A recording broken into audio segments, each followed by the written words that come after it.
La parole est à présent à un représentant d'un des opérateurs historiques de jeux en France, donc, que vous venez de citer, qui avait le monopole des paris sportifs en ligne jusqu'en 2010. Monsieur Charles Lantieri, vous êtes directeur général de la Française des Jeux. Qu'est-ce que cela vous fait, à vous, l'opérateur historique de paris sportifs, de ne plus être seul sur ce marché? Et du point de vue de la Française des Jeux, comment voyez-vous le marché 5 ans après la loi? Merci beaucoup. Pour répondre, pour répondre à votre question, je ferai un petit retour historique. Historiquement, en fait, depuis 1836, ça peut étonner, mais le régime général des jeux d'argent en France, c'est la prohibition. Alors certes, elle est accompagnée d'un certain nombre de dérogations, mais le régime général, c'est la prohibition, et les dérogations veulent dire simplement que ce qui n'est pas explicitement autorisé est interdit en France. C'est le cas de certaines formes de paris, par exemple, notamment, on pense aux formes de type betting exchange, et le débat avait eu lieu au moment de la loi de 2010. C'est le cas aussi de certaines formes de loterie. Les casinos en ligne, les machines en ligne sont interdits pour des raisons de protection du consommateur. Alors, les dérogations, c'est vrai, elles existent, elles sont importantes, en tout cas quantitativement. Historiquement et de manière dominante, le mode de dérogation qui a été choisi, c'est celui du monopole, donc les droits exclusifs, qui permet une régulation, je dirais, la plus proche du marché concerné, et qui concerne encore un point important de l'activité, puisque c'est les loteries, qu'elles soient d'ailleurs physiques ou en ligne, les paris sportifs physiques et les paris hippiques physiques. Et bien entendu, les casinos, même si c'est une forme particulière, c'est une forme locale, on va dire, de monopole, mais néanmoins, c'est aussi une forme de monopole et de régulation correspondante. Alors, en 2010... la loi a apporté une exception à ce mode d'organisation des dérogations. Et cette exception, elle devait répondre à un problème spécifique. À travers ce régime de licence qui a été instauré, le problème auquel était confronté le gouvernement, et confronté d'ailleurs l'opérateur historique, c'est que sur Internet, la prolifération ou l'essor des sites illégaux faisait que, en réalité, la régulation de cette activité sur Internet n'était plus assurée. Et pour répondre spécifiquement à votre question sur qu'est-ce que ça fait au seul opérateur, eh bien, je rappelle qu'à l'époque, sur Internet, en matière de paris sportifs, la Française des Jeux, enfin l'activité de la Française des Jeux représentait 4% du marché. C'est l'estimation du moins qu'on avait faite à l'époque, ce qui veut dire que les acteurs illégaux représentaient 96%. Donc on était loin d'être les seuls, on était loin d'être dominants, vous pouvez le constater. Aujourd'hui, on est autour de 10%, donc les choses se sont réajustées. Et par contre, je dirais, en faisant un petit clin d'œil, que nous étions les seuls à payer de l'impôt sur cette activité et les seuls, vraisemblablement, à avoir créé de l'emploi en France sur cette activité. Sur le poker, je n'en parle pas, puisqu'il y avait une prohibition totale du poker en ligne avant la loi de 2010. Alors, ce qui est intéressant, déjà, un premier résultat, c'est que pour que cette loi soit efficace, cette loi de 2010, l'État s'est effectivement doté des moyens et a doté l'Argel des moyens de lutter contre le jeu illégal. Et ça, c'est un point extrêmement important. C'est un des succès de cette loi, je crois, c'est qu'effectivement, dorénavant, on a un cadre juridique qui permet de faire en sorte que, allez, on va dire 90 ou 85, ou ça dépend des chiffres, c'est évidemment très difficile à évaluer, mais l'essentiel de l'activité est dorénavant du domaine régulé et donc contrôlé par l'État et par l'Argel.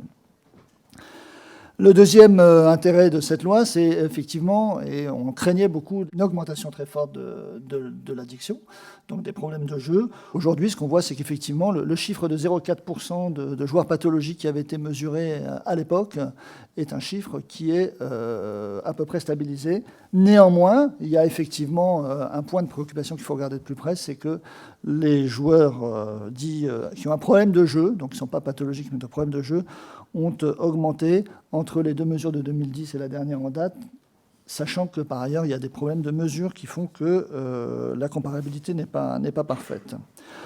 Par ailleurs, l'objectif, c'était la canalisation de la demande vers un circuit contrôlé par l'État. Je rappelle que c'est l'objectif qui est inscrit dans la loi, qui était inscrit dans les décrets qui régulaient l'activité de la Française des Jeux, qui sont toujours valables pour la partie en monopole. C'est canaliser le jeu dans un circuit contrôlé par l'État. Et puis, deux objectifs principaux, c'est la protection du consommateur, donc les phénomènes d'addiction, et la protection de l'ordre public, c'est-à-dire la fraude, la criminalité, et puis le blanchiment d'argent. De ce point de vue, la régulation qui a été mise en place n'a pas empêché effectivement le marché de se développer. On a un marché qui représente entre pas loin de 750 millions d'euros en 2014 de PBJ. Il a progressé, sur les années passées, il a progressé de 5% entre 2013 et 2014, même s'il est vrai, cette croissance est essentiellement due, en tout cas sur la période récente, au marché des paris sportifs sur Internet. Alors évidemment, il faut que je parle aussi des paris sportifs dans le réseau physique. Ça a été souligné et c'est un élément important. Même si c'est un marché distinct, il n'en demeure pas moins que c'est un marché dont on peut dire qu'à la fois il a contribué à et il a bénéficié de, d'une certaine manière, la loi de 2010. Alors, sachant qu'à l'époque, d'ailleurs, on était face à une contradiction qu'on nous opposait, c'est-à-dire que, d'une part, on nous accusait quelque part d'être dominant sur le marché et donc d'empêcher le marché des paris sportifs sur Internet de se développer au profit des opérateurs qui avaient des licences, et d'autre part, on nous promettait un effondrement du marché des paris sportifs dans le réseau, notre responsabilité étant à ce moment-là de faire en sorte que notre réseau de points de vente, notamment, ne connaisse pas de très graves difficultés économiques liées à cet effondrement qu'on nous avait promis. Alors aujourd'hui, on a donc accompagné la croissance du marché des paris sportifs sur Internet dans le réseau physique. On l'a accompagné à travers une approche extensive, c'est-à-dire que notre objectif, c'est de faire en sorte que nous ayons des clients nombreux, des joueurs nombreux, mais qui jouent peu. C'est le modèle de la Française des Jeux sur l'ensemble d'ailleurs de ces activités. Donc l'offre que nous avons développée est une offre qui est attractive, certes, nous avons rénové notre offre à l'époque, mais qui est très fortement simplifiée et très fortement réduite par rapport à ce que l'on peut trouver sur Internet et ce que nous proposons d'ailleurs, comme les autres opérateurs, sur Internet. On a accompagné ce développement, bien entendu, d'un développement de nos démarches en matière de jeux responsables. Par exemple, dorénavant, l'ensemble de nos points de vente, nos 32 700 points de vente, sont inspectés chaque année par un réseau d'inspecteurs constitué d'anciens gendarmes que nous avons constitué pour cette occasion et pour ce faire. Ces inspections servent de support à l'évaluation du respect des objectifs de jeu responsable et donc du paiement du bonus jeu responsable qui s'ajoute à la rémunération des détaillants si ils respectent effectivement les objectifs en la matière qui leur sont fixés et qui sont donc mesurables et opposables. Nous avons mis en place aussi des dispositifs de plafonnement des mises, à la fois sur les mises individuelles par bulletin, sur des mises répétées sur des prises de jeu identiques, des plafonnements par point de vente, par type de match, etc., de façon à contrôler l'évolution des jeux et notamment les circuits de blanchiment qui pourraient se mettre en place. Nous avons mis en place des outils de prévention, d'analyse des pratiques de jeu, notamment dans les points de vente, de détection anticipée des prises de jeu atypiques qui nous permettent d'intervenir ensuite physiquement dans le point de vente pour évaluer la situation et le cas échéant intervenir. Et puis aussi des campagnes audiovisuelles que nous allons renouveler notamment à l'occasion de l'Euro 2016 pour la prévention du jeu des mineurs, dans lequel d'ailleurs nous mettons en scène un joueur de foot très connu, Binchentelita Lizarazu, pour donner plus d'écho à cette campagne de communication. Et enfin, bien entendu, nous avons mis en place, avec les fédérations dont nous sommes partenaires, des dispositifs de prévention de la corruption des matchs, puisque ça, c'est un des sujets des paris sportifs qui sera évoqué cet après-midi, qui n'est pas lié d'ailleurs à ce qui est organisé en France, mais bien à les paris qui sont pris à l'étranger, les risques qui portent, et vous l'avez évoqué tout à l'heure, Monsieur le député, des risques qui portent sur l'intégrité des matchs liés aux paris sportifs, notamment pris à l'étranger. Alors, il faut préciser que cette bonne santé de paris sportifs dans le réseau a contribué à garantir la pérennité de filières économiques françaises. Je pense notamment d'abord à notre réseau de points de vente, donc des filières qui sont des points de vente pour beaucoup des tabacs, des presses, et dont on sait que dans la conjoncture actuelle, elles souffrent. Ce sont des activités qui souffrent, et bien souvent, les activités de la Française des Jeux est ce qui leur permet de rester à flot, avec, donc, je l'ai dit, 32 700 points de vente dans 12 000 1000 communes, bien souvent d'ailleurs le point de vente de la Française des Jeux avec d'autres activités dans certaines communes est le dernier point de vente qui se maintient en termes d'activité commerciale dans des petites communes. Et c'était aussi notre responsabilité, c'est toujours notre responsabilité de soutenir ce réseau qui, avec les revenus de la Française des Jeux, représente de l'ordre de 33 000 emplois. Donc une vraie filière économique et une vraie filière en matière d'emploi. Deuxième filière à laquelle je pense, c'est le sport, bien entendu. La Française des Jeux est le premier partenaire du sport français, notamment par les financements. On a évoqué le CNDS. 80% du budget du CNDS est apporté par les prélèvements sur les mises de la Française des Jeux. On peut évoquer aussi les partenariats avec les grandes fédérations sportives ou les grandes ligues, le comité olympique français, la participation que la Française des Jeux peut amener par son soutien financier, bien sûr, mais pas uniquement, aussi par ses actions territoriales, son animation territoriale qu'elle met en place, les actions sociétales qu'elle met en place à travers sa fondation, pour, à l'occasion de certains grands événements sportifs. Je pense notamment à l'Euro, dont nous sommes sponsors officiels.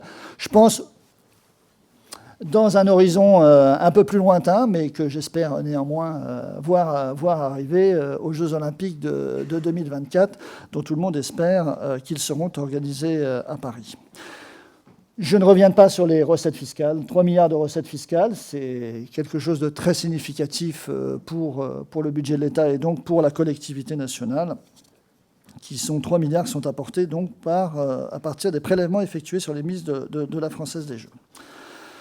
Maintenant, en termes de perspective, puisque c'est aussi le sujet de ce colloque, je serai très bref pour dire que, effectivement, il n'y a pas eu de loi de revoyure. Il y a eu néanmoins un rapport parlementaire qui a conclu, effectivement, que les grandes dimensions, les équilibres de cette loi devaient être maintenus, notamment, je crois que ça c'est très important, sur les jeux qui sont autorisés et les jeux qui restent prohibés. De ce point de vue, je pense qu'il faut être très prudent lorsqu'on va regarder, y compris sur les nouvelles formes de jeux, ce qui doit, le cas échéant, ou peut, le cas échéant, ou est susceptible de faire l'objet d'un examen en faveur de la mise en œuvre d'une levée de la prohibition sur certains jeux qui effectivement n'existaient pas en 1836, ça je dois le reconnaître, et même ils n'existaient pas il y a quelques années, parce qu'effectivement c'est tout un équilibre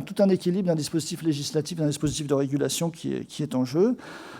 Et je pense notamment, par exemple, alors des jeux qui existaient déjà à l'époque, qui avaient été interdits à l'époque, ce qu'on appelle les casinos en ligne, qui ont un TRJ extrêmement élevé et qui, de ce point de vue, si l'on souhaite canaliser la demande, doit plutôt passer par, effectivement, la dynamisation, en tout cas du point de vue de l'attractivité de l'offre et des ressorts ludiques des loteries en ligne qui, elles, sont un TRJ qui est inférieur à 75%, donc rien de comparable avec les 95% que l'on peut rencontrer sur certains de ces jeux. Enfin, je dirais que, vous l'avez souligné, les lois, qui ne sont pas forcément des lois portant sur les jeux, mais par exemple la loi consommation, la loi dite Hamon, la loi numérique, le projet de loi numérique qui est en cours de préparation, peuvent être le support aussi d'évolution et d'aménagement de la régulation, du dispositif législatif, pour répondre à certaines questions précises, sans pour autant qu'on revoie tout l'édifice correspondant. Et une dernière remarque, pour conclure. Quand on regarde l'évolution des différentes activités de jeux en ligne qui ont été ouvertes, qui ont été concernées par la loi de 2010, on voit que les évolutions que l'on constate à un instant donné ne sont pas forcément celles qui perdurent quelques temps plus tard. Je prends l'exemple du poker. C'était effectivement promis comme étant un Eldorado. Ça a démarré très fort, ça a cru très fort, et puis ça s'est retourné brutalement. Donc on ne sait pas ce que ça sera dans l'avenir. Je prends l'autre exemple qui était les paris sportifs. Après la Coupe du Monde, on a vu les mises baisser. On a cru que c'est un marché qui avait atteint sa maturité et qui ne croîtrait plus. Aujourd'hui, on voit une nouvelle dynamique se manifester. Donc là aussi, quand on regarde les choses et qu'on veut bouger le dispositif, je crois qu'il faut prendre du recul et regarder les choses un petit peu sur la durée avant de prendre des décisions. Je vous remercie. Merci, monsieur le directeur général.